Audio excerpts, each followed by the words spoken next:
Hey, it's Sandra. Welcome to another episode of Asexualized, my asexual life. This is a place for education about asexuality, all things asexual, and I share my own asexual life journey in order to help you in yours. If you haven't already subscribed, please hit the great big subscribe button below, right here, right now. Please hit that bell icon to get notified of every time I go live right now, post a new video. And don't forget to give this video a thumbs up if you're finding the content useful, helpful, insightful, enjoyable, entertaining, or just plain interesting.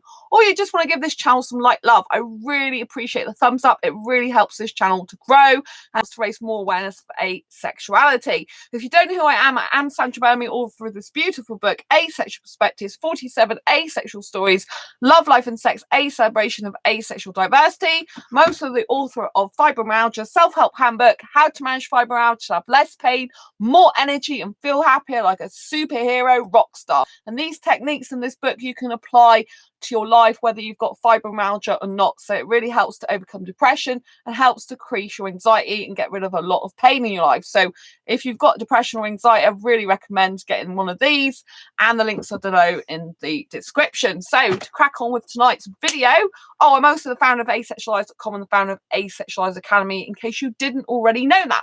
So to crack on with tonight's video is, why does finding a relationship hurt so much, and why can't we manifest the person of our dreams? Why can't we manifest the relationship that we want, right? So last night, you may have noticed I didn't do a stream last night because I did one in the early hours of the morning, which was because I went out clubbing. I said I might not do one later in the night like I usually do. And it was really, really strange because obviously, like I said, I usually do the live streams around the same sort of time, but when I go out clubbing, they vary. And as it happens, last night, I get attracted to Indian guys, right? So this Indian guy who I hadn't spoken to message-wise since October last year, he randomly messaged me. And we're not friends on Facebook, so I didn't kind of know why he still had my details because, our messages were back in October. And he sent me a message to say, can I vote for him in this university competition? He's actually in the UK at the moment, not too far away from where I live, but not in my city. And so he literally messaged me, can I vote for him? So I decided to. It didn't end well. Our last conversations didn't go well. He was quite rude, with his attitude in some ways. And so, his attitude wasn't good. And so, I didn't bother to get back in touch with him again, even though I was quite interested, but I had another guy interested in me at the time, And so he didn't really understand my asexuality. He didn't really understand me as a person. And so, I haven't spoke to him since. And I thought this time, something, I'll just, be polite, nice, see how he's getting on. I'll see if he's changed, if his life's changed. He seemed to be doing really well for himself. I'm doing really well for myself. So I thought, put the past behind us. And see where it's going to go, right? So, because don't forget, we're both in the same country. And I met this guy in a date. Well, he approached me from a dating group that wasn't an asexual dating group, right? So he approached me via message on Facebook originally, saying about he was interested in me. So this is how the conversation originally started back in October. But like I said, it didn't go well. He didn't understand my asexuality. He didn't really understand about me and the way I live my life and my positive mindset. And so it wasn't particularly good. And he seemed to be the type of person that kind of like was pushing me away, but really interested in me. So it was all kind of a bit weird. Anyway, so I spoke to him and said, nice, how are you? Because he'd sent me this link. I hadn't heard from him since October last year. Like, how are you? You seem to be doing really well for yourself. Have you found a relationship since we last messaged? And he's like, no, I've made some good friends, but I won't commit to someone unless it's the right person. And then I said, oh, yeah, I'm like that too. And so he asking me if I've had any relationships, dates since the last time I spoke to him. And I said that I obviously had the Bangladeshi guy interested in me that I told to take a hike after he was a player. And then I kissed the British guy recently at the club as well. And, but I haven't actually had a relationship, right? And so, yeah, we got talking and I began to get quite upset, right? And the reason I began to quite upset was because I've always believed, and still do, since 2014, that I have a soulmate who's Indian. And I know I keep saying this on the channel, but I'm a very, very spiritual person, very intuitive, and I kind of see this person. I feel them in my heart. I feel them in my life every single day in my soul. Do you know what I mean? It's just there. It's something that won't leave me. It's something that's always there. And whenever I'm in kind of trouble, having a bad time in my life, something goes wrong, there's always usually an Indian guy there in the background. Doesn't matter if I'm at a hotel, doesn't matter if I'm out walking, doesn't matter if I'm on Facebook, wherever I am, there's always usually an Indian guy there. It's like Indian guys are my angels, even though I know not all Indian guys are good. Don't get me wrong, I do know that. It's kind of like they always show up in my life. So I was kind of like thinking, why is this guy showing up again in my life, right? And then we were talking, and I said, I was smitten to him. I asked him if he wanted to video chat this time, because last time I said, if you were really interested in me, you asked to video chat. And he's like, oh, well, thanks for thumbs up. Oh, hi, Sam. Nice to see you. So, he asked me, he said that, why wasn't, I'm talking about the Indian guy, by the way, I spoke to you about a bit. So I said, like with this, with the Indian guy, I said, I offered to video chat with him, but he didn't accept that offer. So he made up some excuse later on about that, actually. But anyway, so the fact was that, we started messaging, and I said that I was attracted to him before. I thought, admit the truth, right? And, he said, if you were attracted to me before, then why didn't you bother to contact me? And I said, because you didn't understand my asexuality last time. Hi, Heather. I said, your attitude I didn't feel was very good towards me. You didn't really understand me. You didn't really understand my asexuality or my positive attitude, mindset and the way I live my life. You didn't really understand me. And so I thought there's no point in getting back in touch with you, because it'd just be like, pointless, basically. I wouldn't be going anywhere. And then he said to me, I can be short-tempered, and it's something I'm trying to work on. I'm really sorry for that. I'm really sorry I made you feel that way. And he said it a couple of times, and he seemed really genuine, like some guys say sorry and they just don't mean it, but he seemed really genuine. So I thought that was really nice. And then he was asking me how my new year was and everything like that. So, and it's just really weird. He was really understanding most of the time, really, really nice. And, but I got upset, I got really, really upset and started crying. And it was because, I believe my soulmate's Indian and we got on so well. But he said to me, and this is why I'm going to say that love, like trying to find love in a relationship is very difficult, particularly if you're asexual. It does hurt because, he turned around in message, he was honest with me, which was good. He said, I'm heterosexual, I could live without sex for a while, but I couldn't be without that forever. So I couldn't be however much he liked me. So if you were heterosexual, it'd be different if you were the same as me, but you're not. Which obviously hurts more. Do you know what I mean? And it's like, but you're not, he said, because he said I couldn't be with you in a long-term serious relationship forever.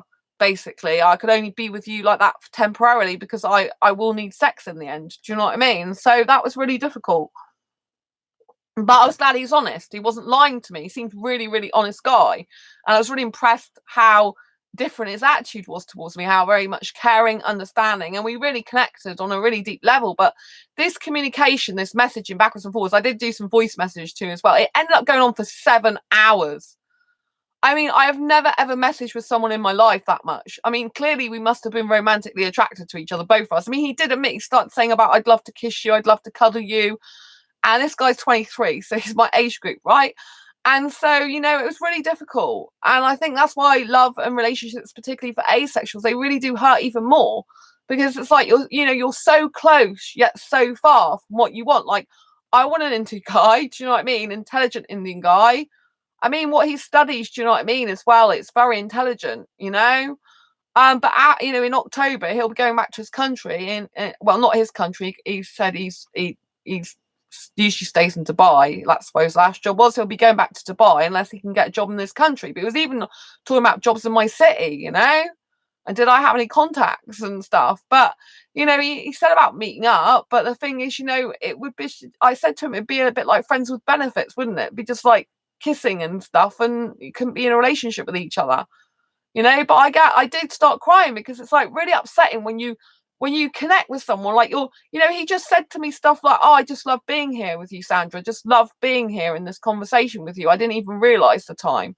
And do you know what I mean? When someone says stuff like that to you, of course it's going to pull on your heartstrings. Of course it's going to make you really, really upset and stuff, And of course it's going to like really make you feel like you're attracted to each other and make you feel like you've got a huge connection. He goes, oh, I wish I could like talk to you every day, but I don't think you could. I couldn't hack it. I can't hack him messaging me every single day and having deep conversations like that, because, I'm just going to get more and more attached to him. Do you know what I mean? It's not going to be good. And so I told him that, I said, as much as I like talking to you, I can't do this like this. I got my work to do. I said, I'm taking time out for you, which I wouldn't normally do. I said, but I need to reserve that for my future soulmate. I can't be messaging like this all the time now. Do you know what I mean? Because, he clearly said to me he doesn't think we're suitable for a relationship, however much he'd like to kiss, cuddle me and all the rest of it. Not long term, because he would have to have sex in the end. He can't live an asexual life, he said, and this is what part of the problem is, obviously. If asexuals and sexuals end up falling in love, like one of them, unless one of them is willing to not have sex or have sex, then they can't be together unless they want to. I don't want polyamory, and I know he wouldn't like that. He seemed actually a really decent guy in that way, you know what I mean? So he seems like he's a one woman guy, do you know what I mean? From just chatting to him. So, it was really nice to talk to him and message, but it's like the only other guy that's messaged me for a long time was an Indian guy, again, interested in a relationship with me, and he was messaging me for 5 hours. This was like 7. We started messaging at 9. Well, we messaged each other a bit before, but actually having a full on, so it was more than 7 hours, to be honest with you. But actually in a full conversation, and it was 9:13 we started messaging yesterday and didn't finish messaging till like 4:12, I think it was, this morning. So that's like 7 hours all bar 2 minutes. But actually the conversation was before then, because he was messaging me about to do the, but it wasn't a full-on conversation. Do you see what I mean? There was messages before that, but the full-on conversation started, so it was like pretty much a 7-hour conversation. And it's just like, do you know what I mean? It's like really hard when you have that connection with someone. Like, do you know what I mean? That's like nearly spending a whole day together with someone. And so that was really painful for me, and it was really upsetting at the same time as it was nice, do you know what I mean, to like have that, because I don't think people experience that very often. But like he was worried that he'd upset me and stuff. It's not really his fault that I was upset, but you know what I mean? It's like, and the only things I didn't like was when he said, because he's on about coming to my city to meet up, and I said I'd only video chat with, I'd have to video chat with him first. There was categorically no way I would meet up with a guy, however much I like him, without video chatting. He said, oh, what if I was just to turn up in your city and message you? I said, no, I'd have to video chat with you first. It's no good you just turning up. Do you know what I mean? So he started joking, going, oh, a video interview with you. And I'm like, well, yeah, it pretty much would be, because I do Skype dating and I would be asking you questions. He's like, I was joking. I'm like, I'm not. So he's like, oh, okay, if I come to your city, I have to message you for a video interview then. I'm like, yeah, you would. Because, you know what I mean? I'm not going to meet any guy off the internet that I don't know who's heterosexual, however nice he seems. And he started saying, oh, well, why wouldn't you? You should trust me if we've talked this long. It was like part way through the conversation. It wasn't even 7 hours. I said, yeah, but trust is earned both ways. So obviously that was the only little bit thing I was like, I said, trust is earned both ways by both parties, not just given. I said, and put it this way, what if your mum or your sister met a guy on the internet and then he started saying to meet her meet either one of them without actually video chatting them first? I said, I think you tell, what would you say to them? You go, oh, I'd say to have one or two I'd basically say your words, to have a couple of Skype conversations first, or video conversations first. I said, exactly. You wouldn't expect your mum or sister to do that. So, do you know what I mean? But, he would just be coming. If he came, he'd probably be kissing me and it wouldn't be going anywhere. That's the problem. But I think he's the type of guy that would get a bit attached, because he did say, oh, last time we spoke, you had another guy interested in you and I was just getting interested in you. So, but I said to him, it's no good. I said, what, if we did meet up, and I said, what happens if you fell in love with me? That wouldn't be very good either, would it? He's going, well, no, you don't want that either. So it wouldn't be good. So I said, exactly. So do you know what I mean? I don't think it's a good idea. He did message me today later on to see if I was okay, and I said, yeah. And he said a few things like, how's your day going or something, as I told him. But that was a very short conversation, because I'm like, I've got to get on with my work now. So I couldn't go to sleep this morning. I was like, I was wait till 7 or half 7. I just couldn't sleep. I was so upset, because it's really hard when you really believe you have a soulmate that's kind of like the guy who's in front of you messaging you for 7 hours, and you've got this huge big connection with them. Do you know what I mean? And they're in your in your country, not far from you, and it's possible to meet up in person. Do you know what I mean? It's very, very hard. And this is one of the reasons why it's so difficult and painful to find a relationship and, true love. Basically, it's very, very hard. And I think it's particularly hard even more when you're asexual. I mean, it's hard for sexuals enough as it is. I mean, there's loads of people who's sexual that don't have a partner, but I think it's even more harder for asexuals, And obviously, asexual and sexual match is not really a match unless one of the other people is willing to go the other way of the other one. I mean, it's not like I physically probably couldn't do sex, but I got fibrosis. It's not particularly great in that area anyway. But it's kind of like I physically can't, as in the sense of it makes me so. My body shuts down. It's like, no, you can't do that. It's not like I physically couldn't, but it's like in my mind, it's like my whole body's like, it's off limits. I just can't do that. I can't bring myself to do that. It's not something that I'd feel good about doing. It's not something that I'd want to do. It's not something I could just do like that. Do you know what I mean? I just couldn't. I just couldn't. I just I don't want to get pregnant either. I can't stand the idea of pregnancy. I can't wait till the day comes when I can never be pregnant, which probably be quite a long way off because I'm still young. But yeah, so yeah, do you know what I mean? So I think it's very painful sometimes, and I think it's very hard when you're an asexual person who does start getting feelings for a sexual person. I mean, if the sexual person starts feeling stuff for you as well, then obviously it's equally as hard for them, I would imagine. You know what I mean? But if they're more into the sex side, and so that's really super important, less involved in the emotional side, if you get emotionally attached to them, I think it's harder. And it was really upsetting, because I'm like, no one really understands how it feels to intuitively know you've got a soulmate, yet you haven't met them in person. It really hurts. Do you know what I mean? It's like you can see them, you can visualize them, you can think about them, they're here with you, but they're not really here, and it kind of feels a bit painful. Do you know what I mean? But it's not going to help because I'm quite a spiritual person. I do study. I'm not good at this type of thing, by the way. I'm learning about it, right? About manifest. Well, I say I'm not good, but I have to do manifest some stuff. I do intuitively end up things happening for my greater good, so that is kind of manifesting good stuff. But with manifestation, so if you believe in law of attraction and you're manifesting something, you're bringing into your life what you think you are and what you think you want. Do you know what I mean? Well, want's a bad word, so what you think. Basically, if you're in need of something or wanted something, then usually it doesn't come into your life. It's when you would like to have something and then you set it free, as though you're detached from the outcome, that you're more likely to get it. And so obviously, as I'm so attached to this idea that I've got, that I'm got this Indian soulmate and that I should be with him, and I just want to kind of hurry him up now to come along into my life, that's kind of like a neediness, which means I'm attached to the outcome, which means I'm not really likely to be able to get my manifestation, as in I'm not likely to be able to get what I want. So obviously the second part of this video is to do with why can't you manifest the relationship you want, and that's one of the reasons why, is because when we really need something, sometimes it doesn't always happen because we're too in need of it, if you know what I mean.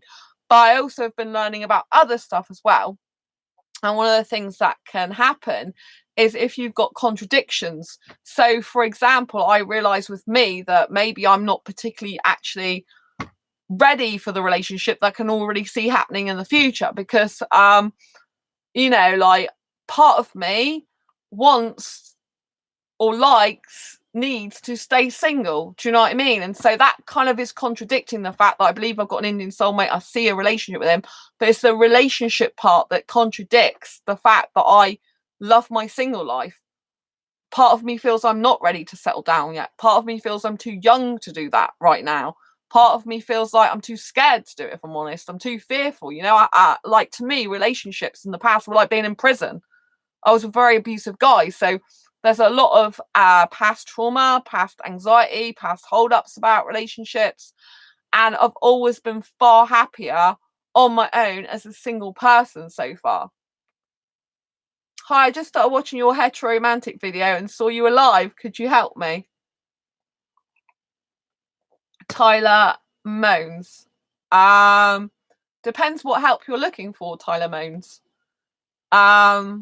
Depends what help you're looking for.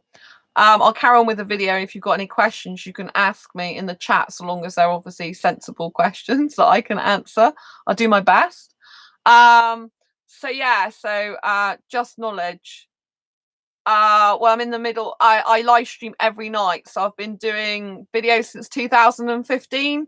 So you can obviously you can get this book that will help you. Asexual Perspectives book. Every question that basically you want to know about asexuality when you first start finding out about it would be in this book, because that's why I wrote it. So it took me a year to write it. So obviously, and that's why I do these live streams, so everyone in the chat and everyone who's watching can obviously learn from everything I talk about. But there's videos going back to 2015, so do check out all the different videos.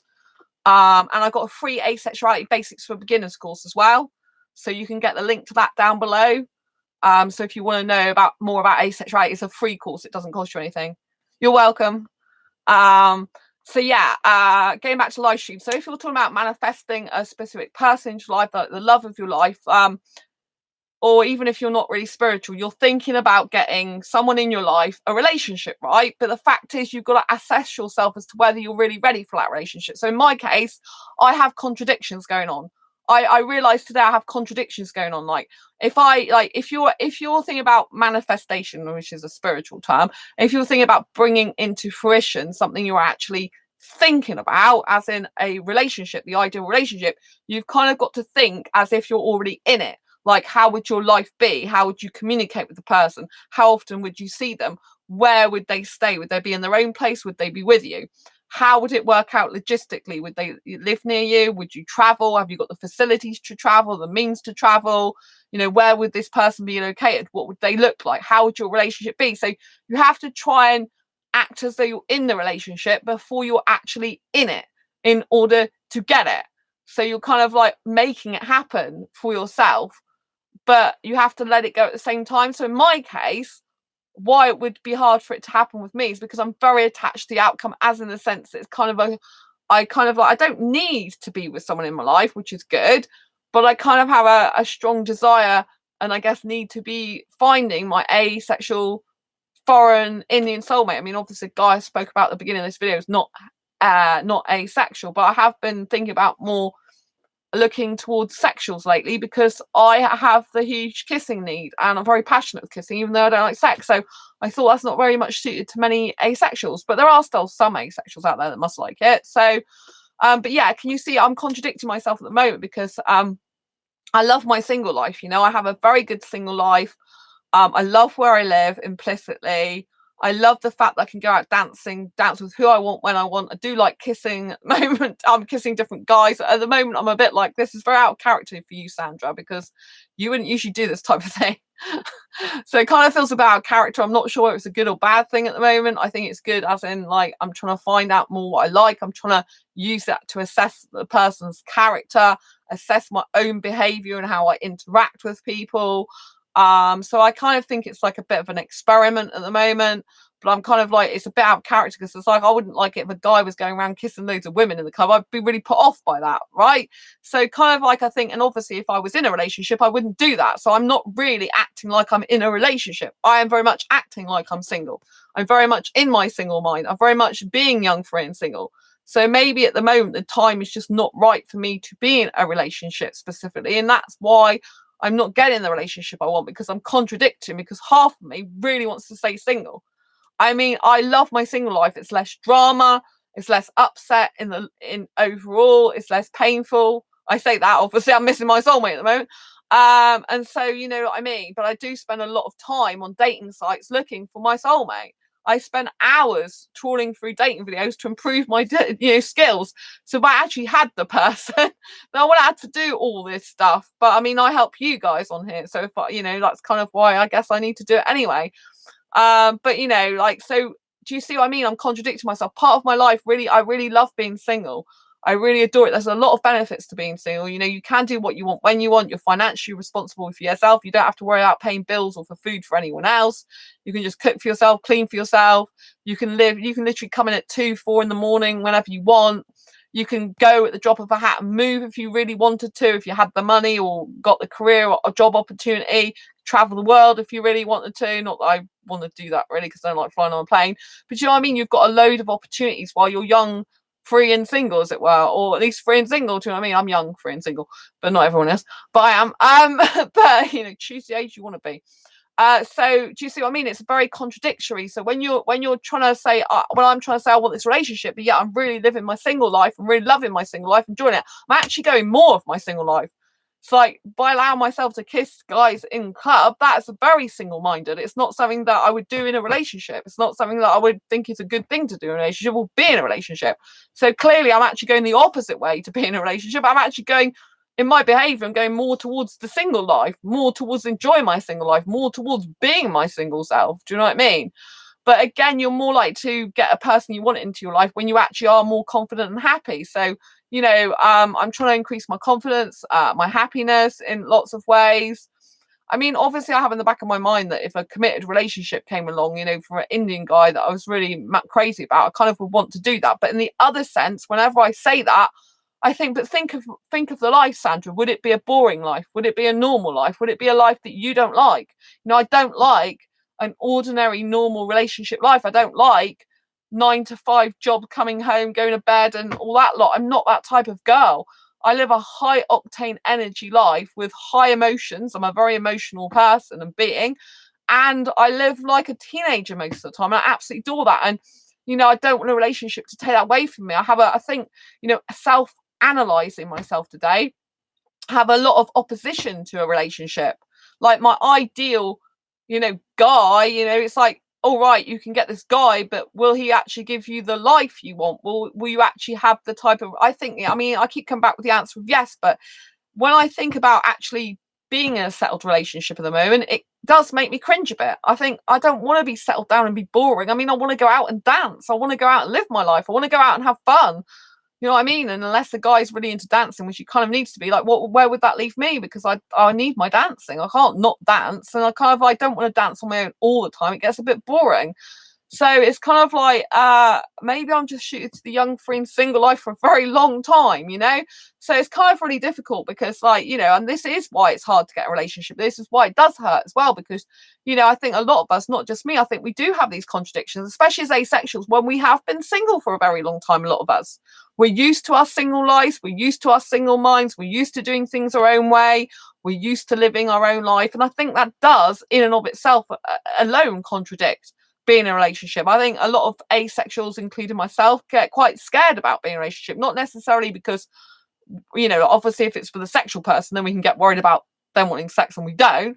But in the terms of, you know, like a lot of us have been single for a very long time. We're kind of used to our life. We're kind of used to being by ourselves, taking care of ourselves, looking after ourselves.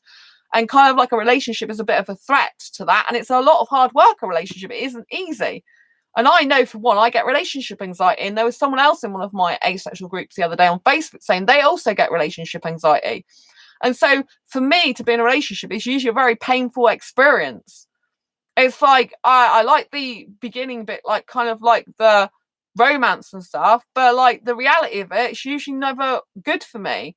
And so I want to run a mile from it. So like, I like the idea, but then when it happens, it's not very good because it's the normality sets in and the boredom, I guess. Like, it's kind of like, well, I don't want to live a boring life, you know?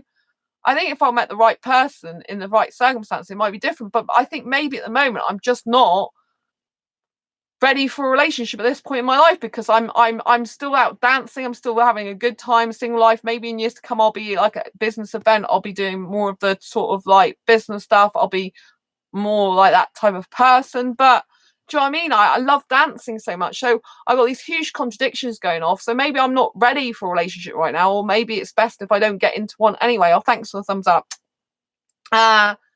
Tile moans. I don't understand why people get into relationships. It doesn't appeal to me. It looks very restricting. Oh, that's very interesting, Tyler moans. Yeah, are you? Yeah, I mean, I'm a hugely romantic person. So, for asexuals that are romantic, we kind of like have needs of kissing. Well, in my case, kissing, holding hands, cuddling. We miss the kind of warmth of someone there. Like some of us me and, for example, my friend Sam, best friend Sam that's in the chat, we don't like, well, I will cuddle or kiss someone I'm dating, but like in general, you know, we don't cuddle, like we won't cuddle our friends. That's what I'm trying to say. So Sam doesn't kiss outside of a relationship, but we won't cuddle our friends. So if we're not cuddling our friends, we're not doing anything physical with our friends. We don't have the physical warmth there like that. Do you know what I mean? We'll hug, say hello and goodbye, but that's it. So you can, you know, like you can miss the cuddles, the kiss and that, and you can miss the kind of companionship if you've got a really best friendship with the person you're in a relationship with. If then you can really like love that, because it's like having another friend. Do you know what I mean? I mean, I've got my best friend Sam anyway, that I'll always have, and Andy's one of our best friends as well. And you know, I've got some other good asexual friends. I've got my best female friend who's not asexual. So I have got really good friends. But if you can imagine that you could have a partner, if you're romantic, you can have a partner that is also you're able to do romantic things with, like kiss, cuddle and hold hands, as well as being really best type of friends, then it's like a double bonus. Do you see what I mean? You're getting two lots of joy in one. Eddie, our hearts are forged in fire and pain, so we learn from the deeds and we are rewarded in the end with what we deserve, but we have to go through all of these failures. That's a very good point, Eddie. That's very poetic, Eddie. That's very, very, like, I'm going to read Eddie's bit out again because I think it's something we all need to listen to. Our hearts are forged in fire and pain, so we learn from the deeds and we are rewarded in the end with what we deserve, but we have to go through all these failures. I think that's like quite true, really. Or I wouldn't necessarily say failures. I would say we have to go through all these challenges that we need to overcome. I prefer the word challenges. Sam, I very much want a relationship. I don't like physical contact outside a relationship. I love cuddles and holding hands, etc. And I miss that, and I want the companionship. Yeah. Yeah, it's yeah, exactly. So Sam understands. So I mean, if you're not a romantic person, you don't like romantic relationships, or you're not into a relationship, then I can understand it's probably difficult for you to understand. But you know, like I'm a hyper romantic, like I'm excessively romantic even with myself. And so you know what I mean, I've got like a load of love to give. Like at the moment I just try and give it to everyone, but I have got a load of love to give. You know, I want a guy that I can like kiss his sweet lips, and I can rub my hands through his beautiful brown Indian hair, and that I can cuddle up to and hold hands, and that we can go to on dates together and kiss and cuddle while we're waiting for theme park rides. And do you know what I mean? Like I can go to these places with my friends, my best friend. We can do a lot of stuff together, but we won't be doing the romantic stuff. Does that make sense?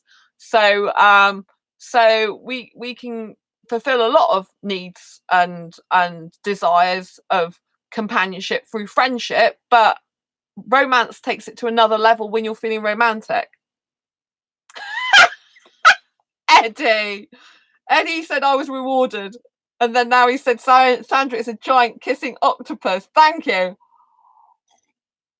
I don't know how to. I don't know if that is meant to be. I don't know if that's meant to be an insult or meant to be a funny thing or what it's meant to be. But anyway, kissing octopus.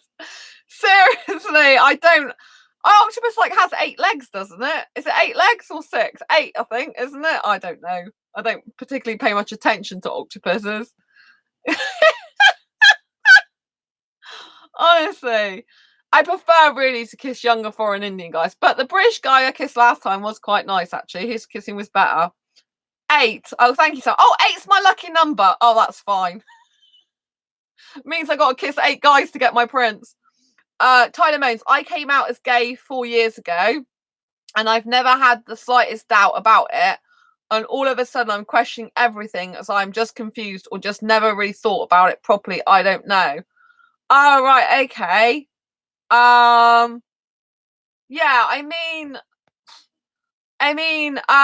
if you read this book, if you do get to reading this, one thing that really shocked me about my Asexual Perspectives book, without giving it all away, is the fact that some people, well, a large proportion of people believe that sexuality is fluid, you know?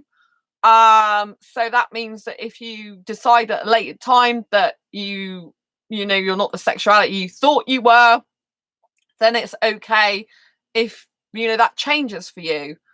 I don't know what specifically you're confused about, so I don't know how to help. I mean, I'm heteromantic, so I'm romantically attracted to the opposite gender, so I'm not a gay asexual. You can get what some people term as gay asexuals, as in if they're romantic, they'd be homoromantic, as in attracted to the same gender or sex. Bruce Lee said it best: be like water.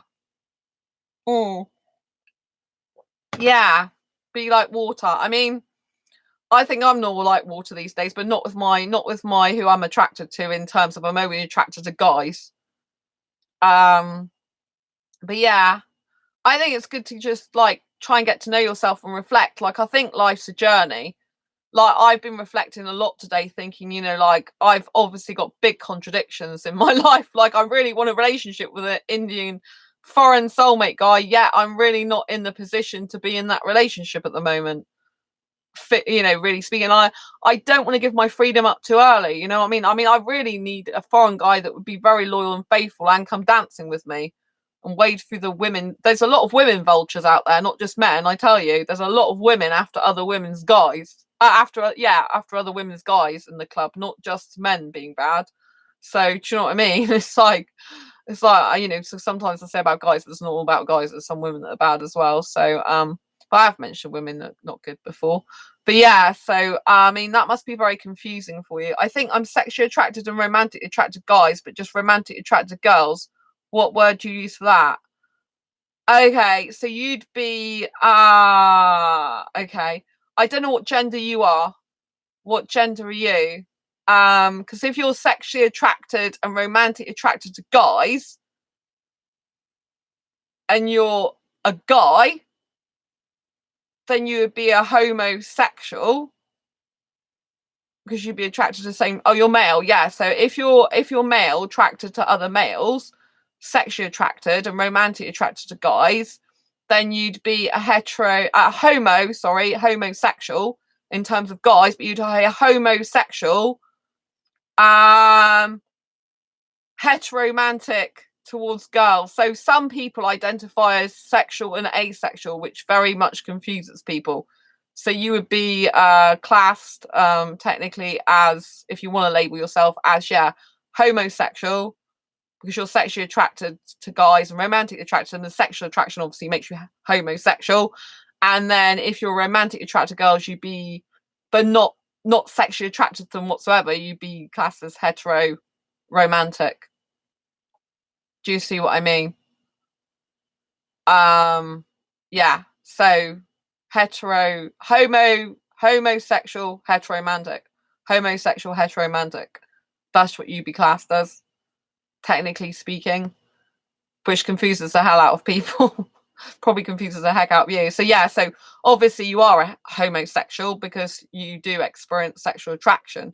But the problem you've got is that you are romantically attracted to girls, which would be heteromantic. So you're definitely not a pure asexual at all, because you do have sexual attraction. You are but that's where it gets confusing. But you are homosexual, hetero, romantic. But obviously you said that you can't understand why people would want a relationship. A lot of people that are romantic usually desire a relationship. A lot of people that do. It's people who are aromantic or aromantic, that are not romantic at all, that don't actually want a relationship. But if you're romantic, a lot of people do. But like you said, if you've got experiences of that being restricted, then maybe that's why you're not interested in a relationship. So yeah, does that answer your question? So homosexual, heteromantic. But obviously, because you experience sexual attraction, you wouldn't be asexual, because asexual is the lack of sexual attraction. But if you were just to take the attraction you have for females, that would be a type of asexual attraction, as in terms of that, you're only romantically attracted to them, but overall you're a sexual person, because you experience sexual attraction, you're still a sexual person. Do you see what I'm saying? It does get confusing. But yeah, so I mean, it can be very difficult. because you know, you can get people that are obviously biromantic. I mean, you could class yourself as a biromantic person as well, because you're attracted to both genders. So you could be homosexual, biromantic. Yeah, thanks. You helped a lot. Definitely be watching your lives a lot more, and I'll have a look at your book too. It's interesting. Yeah, it's really, really good. Thank you. Yeah, the links are down below for this book. Yeah. So yeah, you could class yourself if you're romantically attracted to guys and girls. You can class yourself as biromantic because you're attracted. So you be a homosexual biromantic person. That's more accurate as well. So, but because obviously romantic attraction and sexual attraction are two different things, but usually when you're sexual, they go together. But yeah, so you'd be probably the most accurate description would be homosexual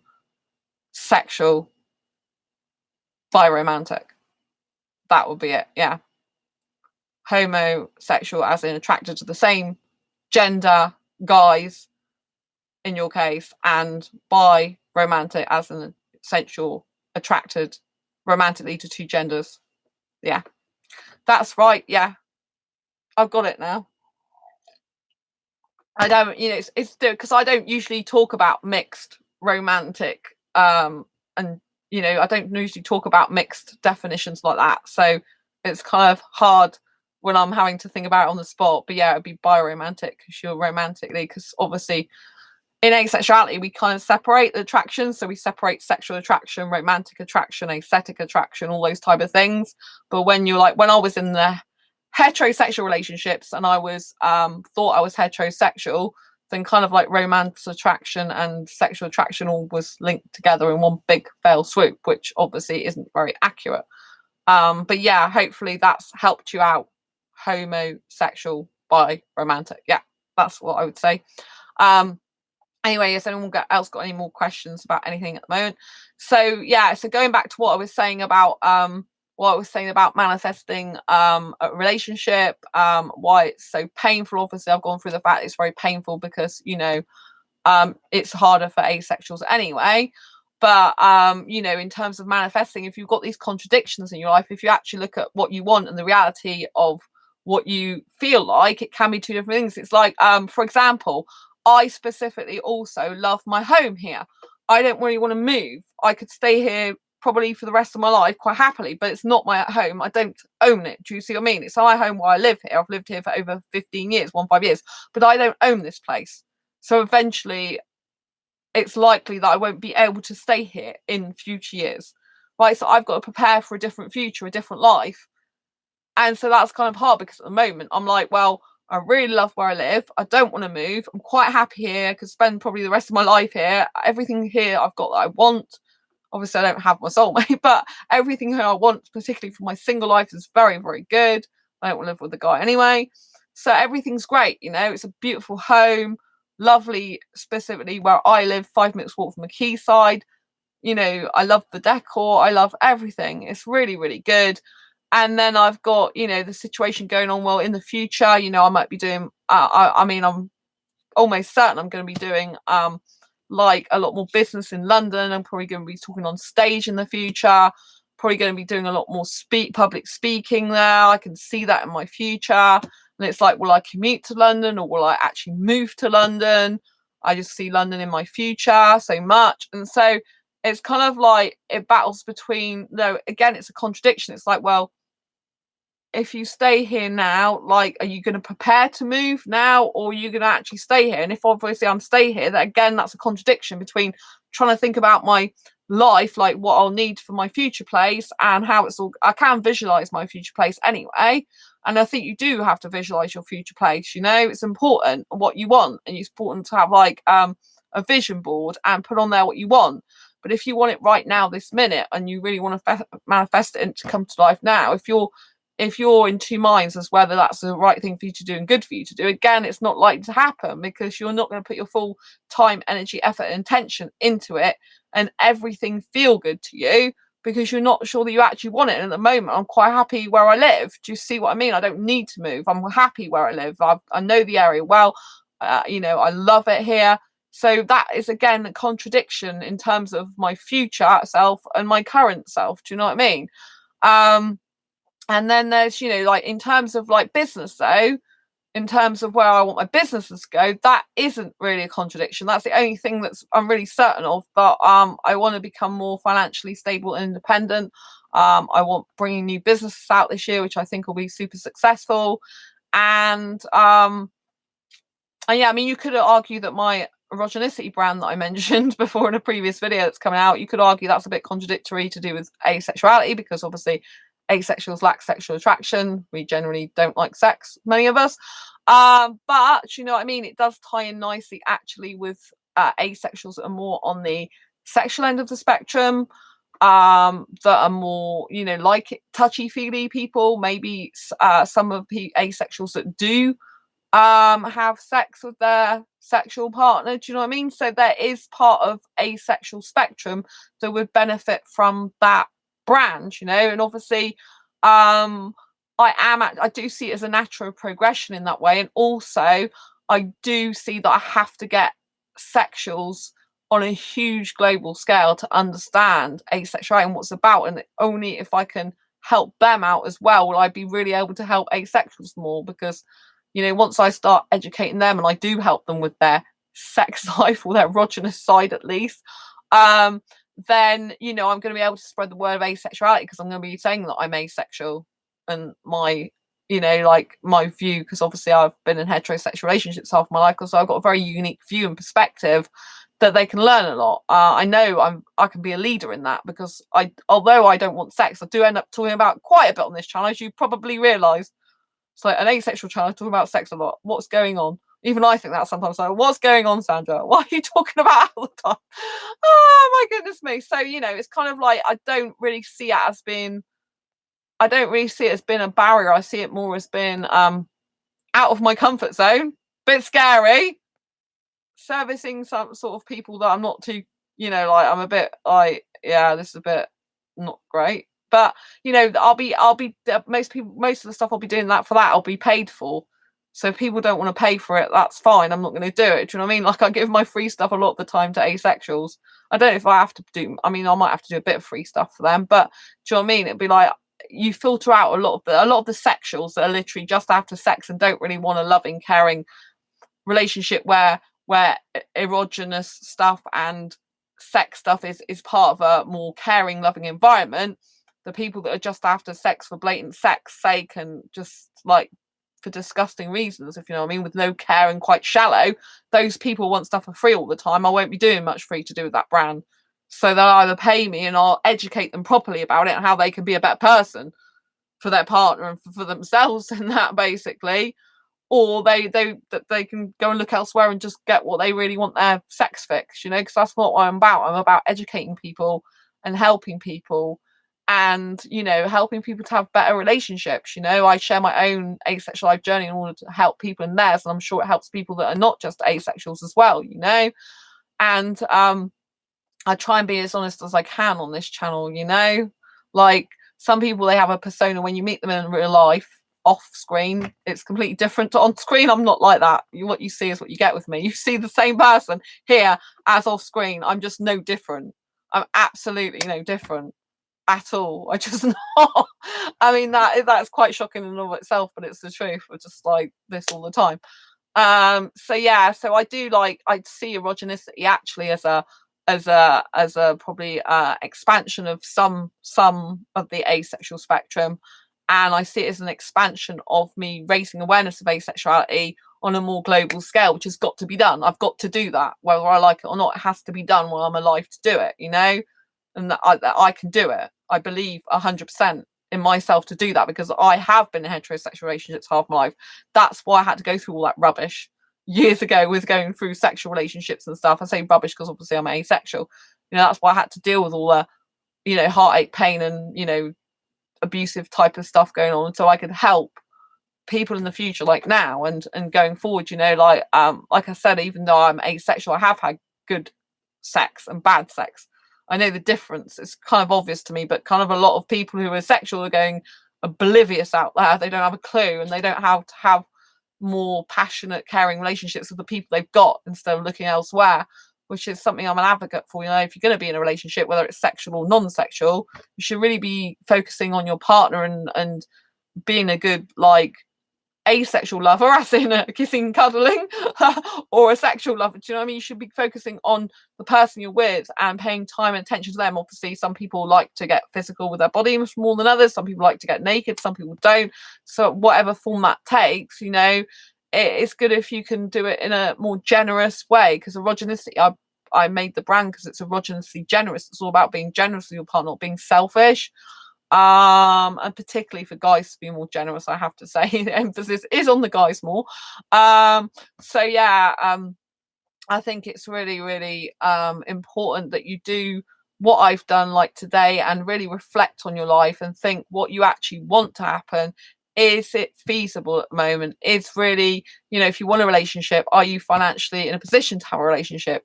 If you want a relationship, how would that pan out in your current circumstances?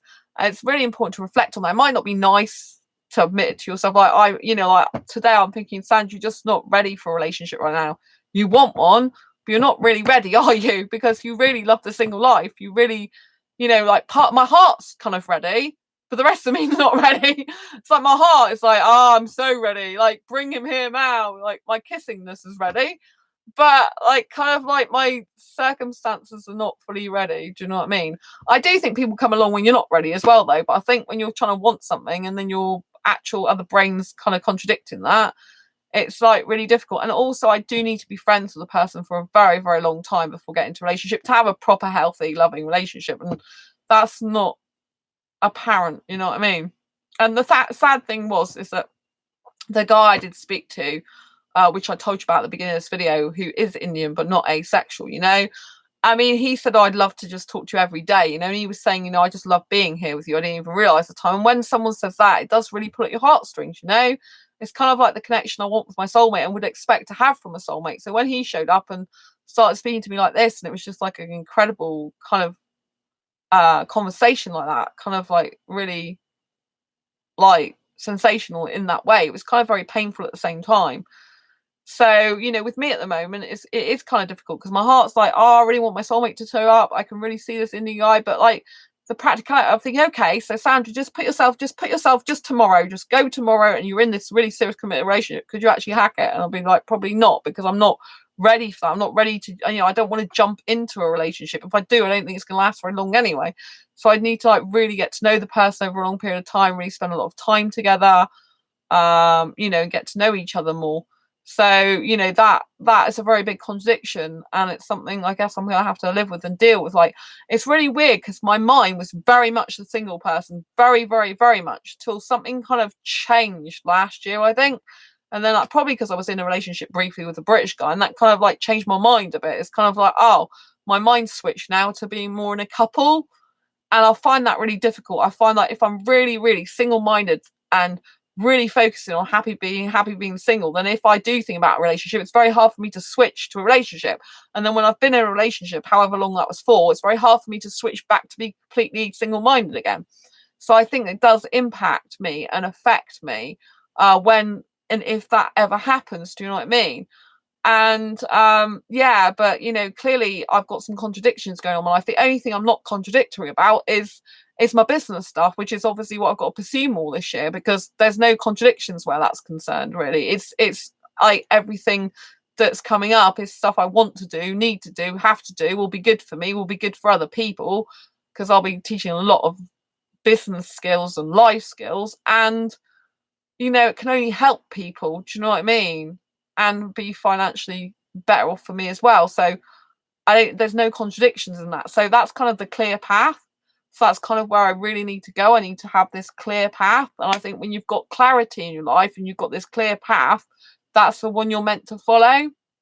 I think the more cloudy ones are the ones that they're not totally right to happen now. You know, I don't think the relationship really is meant to happen now. My heart wants it to badly. My heart does. My romantic nature. It's like, oh, come on, I can see you. I can see you. I can see your hair. I can see you talking to me. I can see you, you know, like in-depth conversation, I can kind of feel you in the relationship, but I don't think I'm fully there yet, because I think part of me still likes, my other part of my brain's like, I want to go out clubbing. I'm actually quite liking kissing different guys and learning about experience. I'm kind of like living my teenager life. Like, maybe I'll be like this for the next 10 years. Do you know what I mean?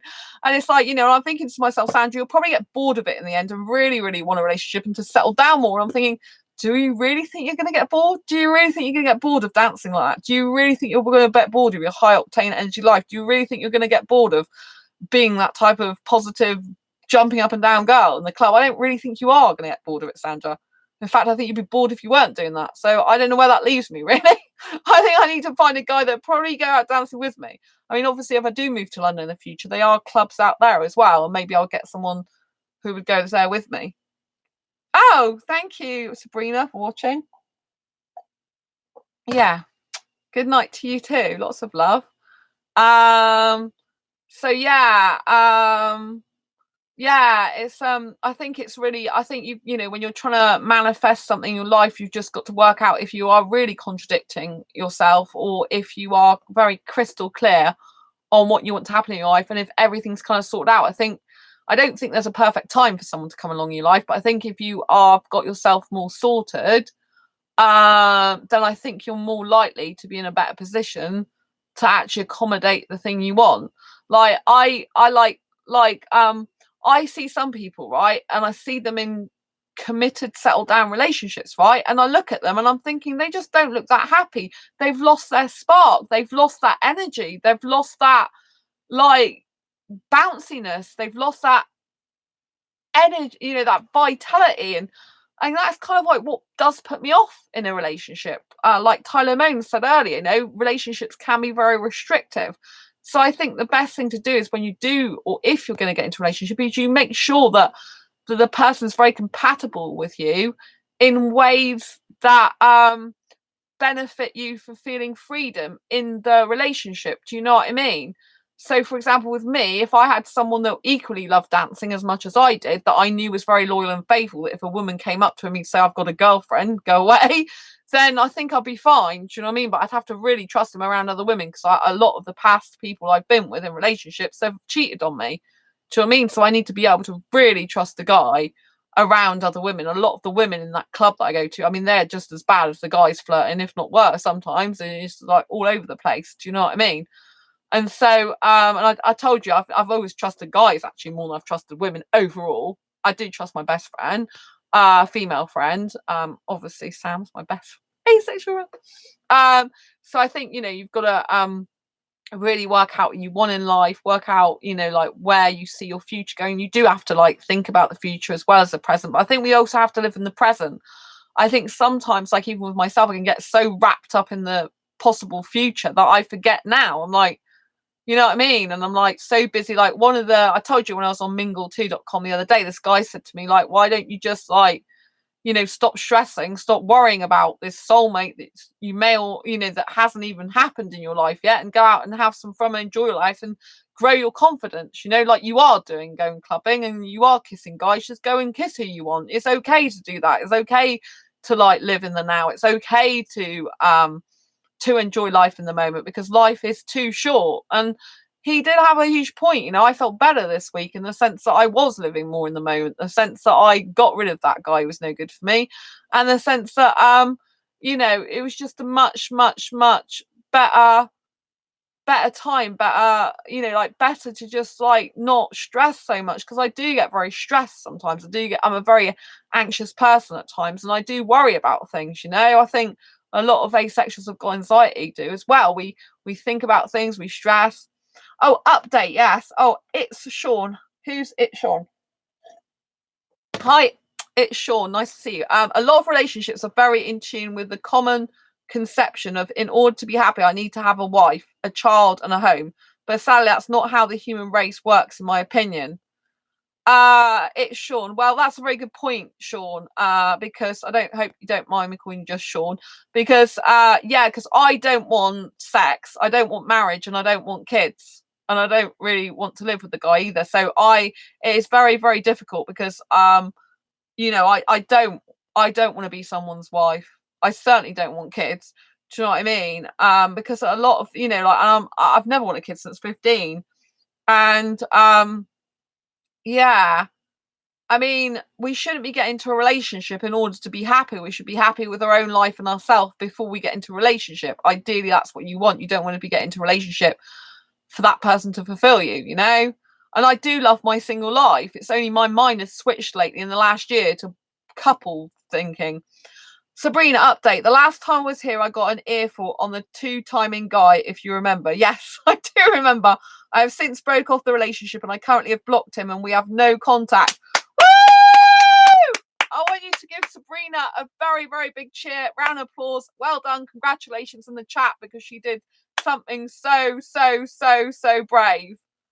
So brave. So Sabrina was with this guy who was actually had another girlfriend. And yeah, it wasn't good for her. And so I'm really I love the way you don't mince your words like me. The last time I was here I got an earful. A two-time guy, if you remember. Yeah. Do you know what earful means? It's like saying I'm quite like giving you a lot of stick, I think it means. But yes, it was obviously worth it then. I'm glad. I'm really glad. It's really good. I'm glad you've broken a relationship. I'm glad you blocked him. I'm glad you have no contact. I have to say something, like, you might have to grieve. I wanted to say that to you on last thing. Like, once you blocked a relationship, even if the guy was bad, the person was bad, you still can have grieving time, and that's okay. You can still be upset and grieve for the loss of a person, even if they're bad, right? Because it's not you that's a bad person, it's them that treat you badly, and you kind of grieve for the thing that might have been. What if? Do you know what I mean? So I just want to let you know, Sabrina, if you do need to grieve, obviously if you don't need to grieve, if you just think he's an asshole, excuse my language, then that's fine. But if you know, have to grieve for something that, you know, is a what if situation, might have happened, and, you know, you're kind of grieving for the loss of someone in your life that was in your life in some way, however they showed up, that's okay to do that. And you might need to do that, get some friends, see your friends a bit more, you know, phone them up, video chat with them more, take some walks, take some time for yourself, go on some self dates, spend more time with your family, you know, like if you've got animals, love them even more. Oh, thanks Sean for subscribing, appreciate that. You know, so make sure you do that. It's very important that you comfort yourself. Sam, glad to hear you've blocked him. Sabrina, you deserve better than that. Exactly. Sabrina's done us really proud, done yourself proud. You're amazing. Congratulations. I'm so proud. I know that was hard for you to do. Right, where are we? I'm trying to keep I'm trying to look at the chat. It's Sean. Emotions matter more than anything else. Yes, I agree, Sean. And also asexuals love for an emotional connection more than anything else, in my opinion. Sean, again, congrats, Sabrina. I'm happy that you could do that. I know it's pretty hard to do that, especially if you're emotionally connected to them. Sandra, I'm grieving, but with understanding. I know why I am, and I have renamed him as asshole in my contact. Laugh out loud. All right, you need to delete his contact number as well.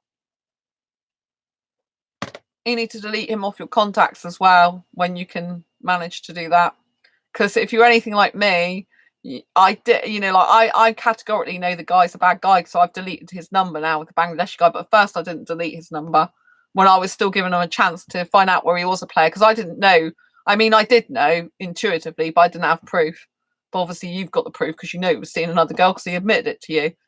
So it's good you've renamed him as asshole, which is quite funny. But you need to get rid of him contacts, so you can't actually contact him again. You can't unblock him and contact him again or see his messages, because otherwise you always have the thing like, oh, if I unblock him, I wonder if he's giving me any messages. We can't usually see block messages anyway, they just don't come through usually. So I did actually look that up.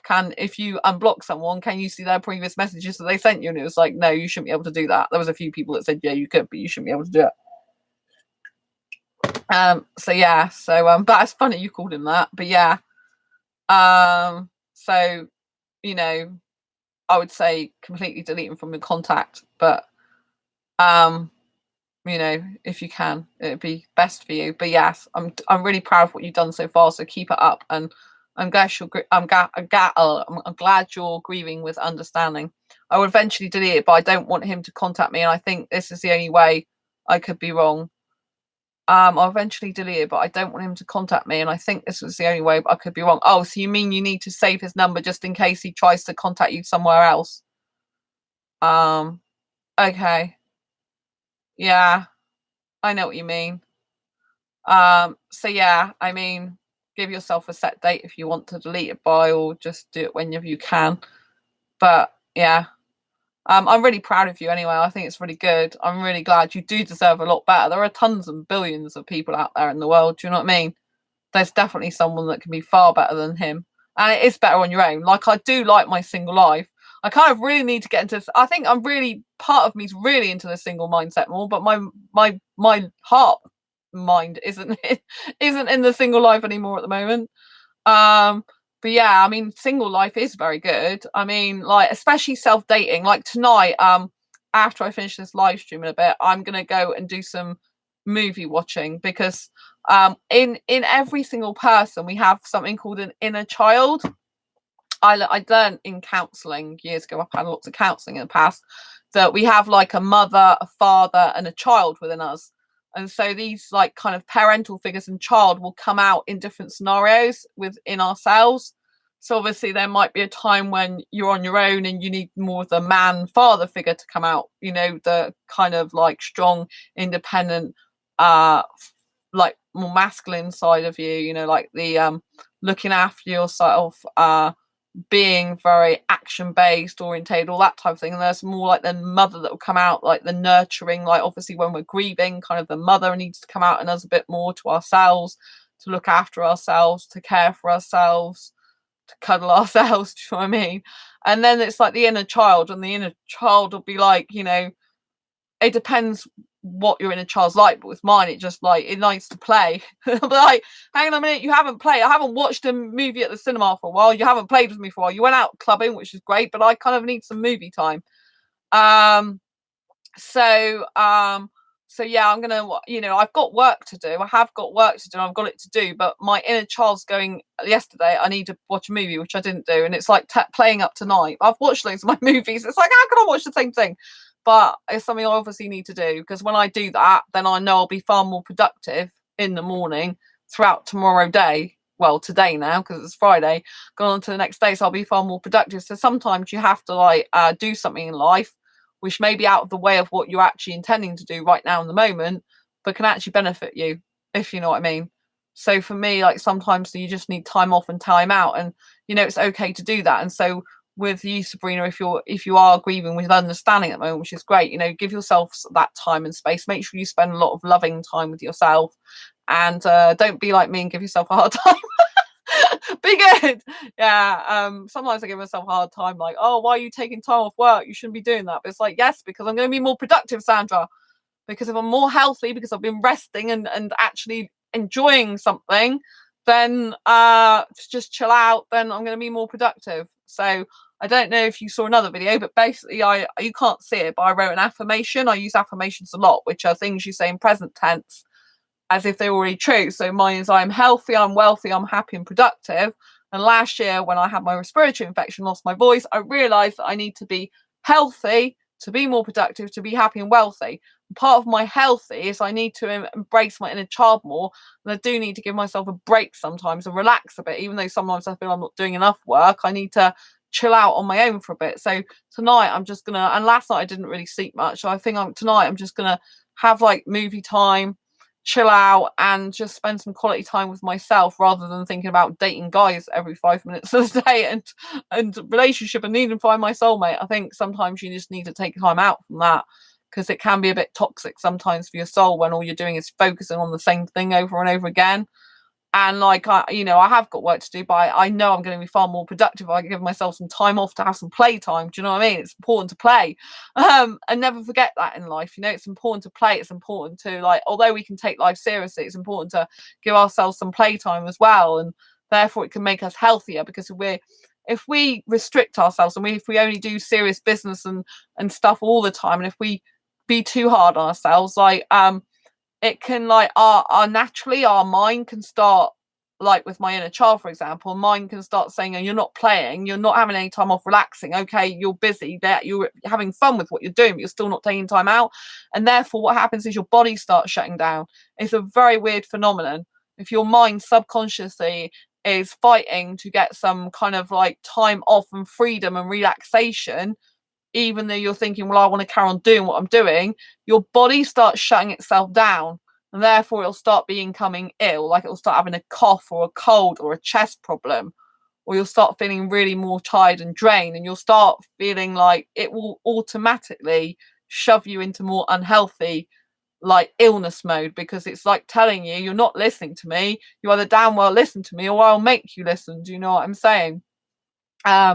So sometimes, it's important to do that. It's important to just listen to yourself and think, yeah, I might have a lot going on, but I just need time out for me to relax, to chill out, and to just be myself. And I think especially when we've had like a breakup, or we've had some, we're grieving for something, or we just like have been doing stuff a long time repetitively, even if we enjoy it, I think sometimes we just need to do something different, and we need to do it as a solo activity sometimes, not with other people. We need to take time out for ourselves. Because I'm watching a movie, it's like just me and me, do you know what I mean? Unless I've got social media on, which I'll be switching off. So I think it's very important. I want to say again, Sabrina, I'm so proud of you for doing that. And I really wish for you the best. I'm sure your life will get better and better and better.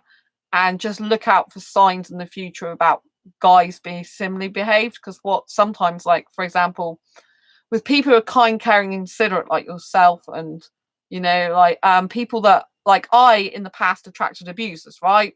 That doesn't actually stop, like, just fully stop. You will always attract good and bad people in your life if you're attractive, right? But once you attract abusers, you can develop patterns of them, other abusers coming into your life, whether that's emotional abuse, mental abuse, physical abuse, right? So you have to recognize the patterns of these kind of abusers and then stop them before they do their damage to you, if you know what I mean. So that's why it's important. That can be an ongoing process. For me, it's an ongoing process. I still, like with the Bangladeshi guy, luckily, I proved quite quickly that he's a player, categorically, in front of his own nose, and that was brilliant. But it doesn't always work out like that. So you have to trust your intuition. But even if you want the person to be a good person, you have to realize that you need to be like spotting patterns of their behavior, what they're saying and doing, the way they actually are, so that you can avoid that type of thing happening as much as possible in the future again. It's really, really important.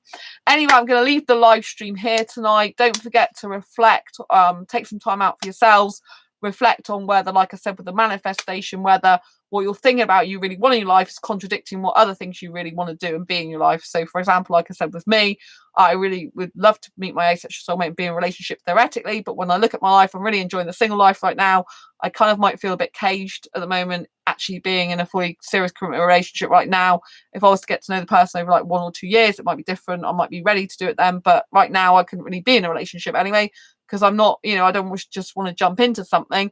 I do like my freedom single life. So that's contradicting itself, just like the maybe moving places in the future and staying where I am now is, So when there's contradictions like that, I think it's best to like find the clearest path in your life, something that you're really dead certain about at the moment, that you really want to do in your life, and just go hell for leather at that, right? Just go and think, right, this is my clear path at the moment.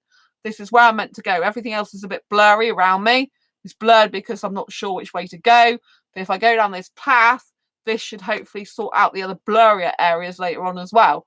But if this path is really clear, then this is the way you need to go forward, because it's like a bulldozer. You can make a lot of progress, momentum, and keep going forward and keep going forward.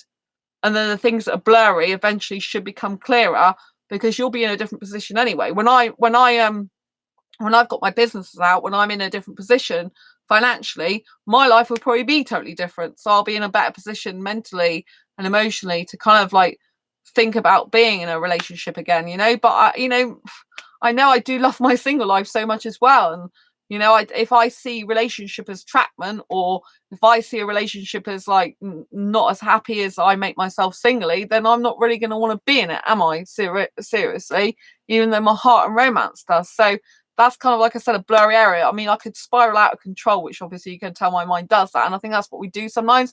we can spiral out of control of things we don't actually know. So I think I just have to try and get comfortable with that I'm uncomfortable not knowing really whether I prefer to be in a relationship or single. I do prefer in my heart to be in a relationship. I prefer to be with my soulmate. I prefer in my serious side, but in my actual reality right now, I kind of prefer to be single. I prefer to be to go out clubbing. I prefer to live my young, free teenager lifestyle. I don't want that to change if I get into a relationship. So kind of like I said, they're blurry, but I'm going to go for the straight line this year, whereas like career and finances are more straight. With me, I do get emotional. I'm an emotional person, and I think being emotional is one of my greatest strengths, but I also think it's my Achilles heel, because I think the problem with why I don't focus so much on work all the time sometimes, admittedly, is because I'm more emotionally charged all the time towards finding this asexual or, you know, at least foreign soulmate, Indian, I believe. It's very like, it's like a part of a life purpose. Like today when I was thinking about, okay, so Sandra, just say you just like don't focus on this Indian guy right now at all, just don't focus on him. I kind of felt like, well, part of my life purpose is gone. Like, I feel weird because I feel like I'm fighting to get this.